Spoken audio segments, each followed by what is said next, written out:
देखते आंखों, सुनते कानों, धड़कते दिलों को खुशी का सलाम। अस्सलामु अलैकुम व्यूअर्स, उम्मीद करती हूँ आप सब खैरियत से होंगे। या अल्लाह अज़्ज़वजल हमें मत आज़मा, हम तेरी आजमाइश के काबिल नहीं है, हमें दोनों जहां में आफियत अता फरमा, आमीन।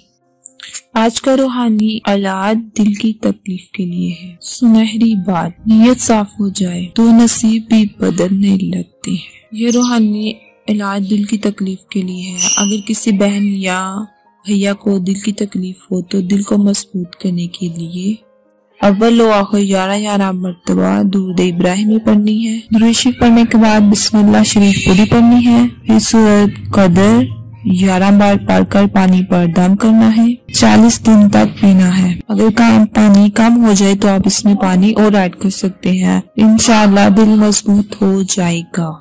उम्मीद करती हूँ आज की ये वीडियो आपको अच्छी लगी होगी। लाइक और शेयर करना। इससे वीडियो का इख्तिताम यहीं पर होता है। बहुत जल्द फिर मुलाकात होगी। अपना ख्याल रखिएगा। All the best.